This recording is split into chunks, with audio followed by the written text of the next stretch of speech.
এবারের ভোটটি আসলে আমরা চাচ্ছি সুষ্ঠু, অবাধ এবং অংশগ্রহণমূলক হবে। সেক্ষেত্রে আমরা আমাদের ভোটাররা যাতে নির্বিঘ্নে ভোট কেন্দ্রে আসতে পারে এবং ভোটটি দিয়ে তিনি যেন তার বাড়ি নিরাপদে ফিরতে পারেন সে ব্যাপারে আমরা প্রয়োজনীয় ব্যবস্থা গ্রহণ করেছি। আসসালামু আলাইকুম, এনটিভির দর্শকদের স্বাগত জানাচ্ছি। আমি স্পেশাল করেসপন্ডেন্ট জাহিদুর রহমান। দর্শক, ঢাকা জেলার 5টি আসনের ভোট কেন্দ্রগুলোর নিরাপত্তা কেমন হবে, কিভাবে রক্ষা করা হবে আইন শৃঙ্খলা পরিস্থিতি, তা নিয়ে আমরা কথা বলবো ঢাকা জেলার পুলিশ সুপার জনাব মিজানুর রহমানের সঙ্গে। মিজানুর রহমানের পরিচয়টা দেই, ফরিদপুরের সন্তান, 25 BCS-এর কর্মকর্তা এবং তার আরও একটি উল্লেখযোগ্য তার পরিবারের একটি বিষয় আছে যে তিনি এবং তার সহধর্মিণী তারা দুজনই বাংলাদেশ পুলিশকে সেবা দিচ্ছেন, অর্থাৎ স্বামী স্ত্রী দুজনই পুলিশ কর্মকর্তা। তাকে আপনারা এর আগেও দেখেছেন, রাজধানীর রমনায় দেখেছেন, তেজগাঁওতে দেখেছেন, মিরপুরে দেখেছেন, গোয়েন্দা ডিভিশনে।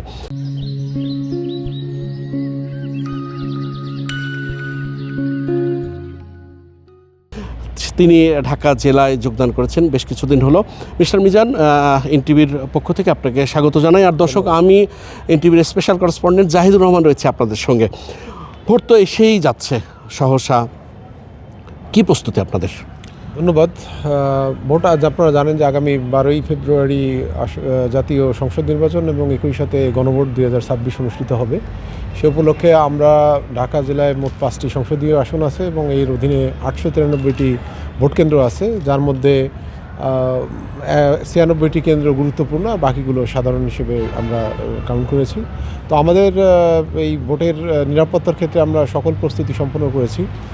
সেই হিসেবে আমরা আমাদের প্রয়োজনীয় সংখ্যক পুলিশ ফোর্স চাহিদা পেয়েছি এবং আমরা আমাদের নিজস্ব জনবল থেকে এই সকল নিরাপত্তার ক্ষেত্রে ব্যবস্থাপনা অলরেডি সফল শেষ পর্যায়ে। আমরা আশা করি যে আমরা 893টি কেন্দ্রে মোট যে ভোটার আছে তারা তাদের কাঙ্ক্ষিত, অতি কাঙ্ক্ষিত, বিশেষ করে আপনারা জানেন যে গত তিনটি ইলেকশনে আমাদের যে সাধারণ জনগণ তারা ভোটে অংশগ্রহণ করতে পারে নাই। এবারের ভোটটি আসলে আমরা চাচ্ছি সুষ্ঠু, অবাধ এবং অংশগ্রহণমূলক হবে। সেক্ষেত্রে আমরা আমাদের ভোটাররা যাতে নির্বিঘ্নে ভোট কেন্দ্রে আসতে পারে এবং ভোটটি দিয়ে তিনি যেন তার বাড়ি নিরাপদে ফিরতে পারেন সে ব্যাপারে আমরা প্রয়োজনীয় ব্যবস্থা গ্রহণ করেছি। ভোট কেন্দ্র এবং ভোট কেন্দ্রের আশেপাশে সহ আমাদের সংসদীয় এলাকার প্রত্যেকটি এলাকায় আমরা যেন প্রত্যেকটি ভোটার তার ভোটটি দিয়ে নিরাপদে বাড়ি ফিরতে পারে সেই ব্যবস্থায় আমরা রেখেছি। ফোর্সের সংখ্যাটা কেমন থাকবে?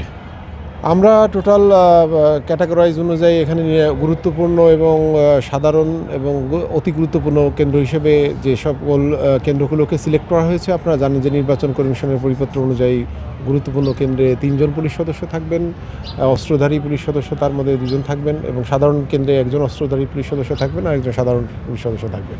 পাশাপাশি আইনশৃঙ্খলা বাহিনীর অন্যান্য যে বাহিনীগুলো আছে, বিশেষ করে আনসার সদস্য থাকবেন। পাশাপাশি আমাদের মোবাইল ফোর্সে 8 থেকে 10 জন করে একটি মোবাইল টিমে সংখ্যা থাকবে এবং পাশাপাশি একটি কৌশলগত স্থানে প্রত্যেকটি সংসদীয় আসনের কয়েকটি কৌশলগত স্থানে স্ট্রাইকিং ফোর্স থাকবে, যার সদস্য সংখ্যা কমপক্ষে 15 থেকে 20 জন থাকবে, যার নেতৃত্বে একজন ইন্সপেক্টর থাকবে এবং সবাই তারা আর্ম ফোর্স থাকবে।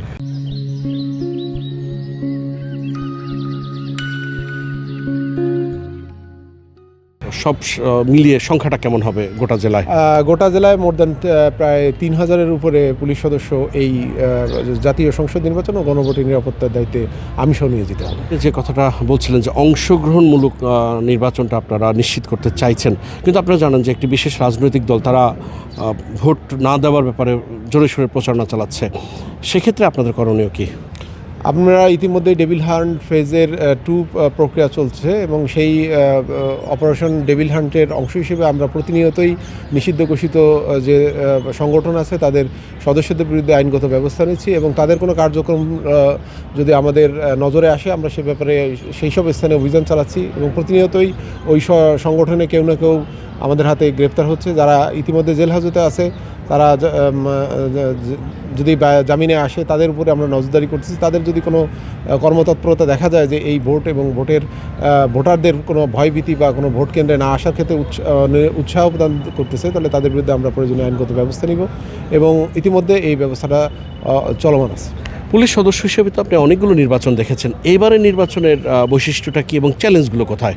এবারের নির্বাচনটা একটু ভিন্ন, বিকজ এবারের নির্বাচনে একই সাথে গণভোটটি অনুষ্ঠিত হবে এবং মানুষ দীর্ঘদিন এক পেশে ভোট দেখেছে। এবার সকলে মিলে যাতে ভোট কেন্দ্রে উৎসবমুখরভাবে ভোটটি দিতে পারে, এটি অনেকেই যারা নতুন ভোটার আছে, বিশেষ করে যারা একেবারে ইয়াং এজে আছে, তারা এই ধরনের ভোট হয়তো তাদের মানে জীবনে দেখে নাই, এবারই তারা প্রথম দেখবে। এবং চ্যালেঞ্জ হিসেবে যেটা আমি বলতে পারি, একটা বৃহৎ অংশ নিষিদ্ধ ঘোষিত সংগঠনের সক্রিয় সদস্য হিসেবে কাজ করছে। পাশাপাশি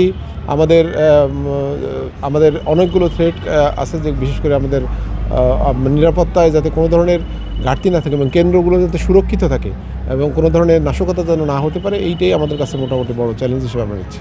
এনটিভির দর্শকদের জন্য কি বলবেন?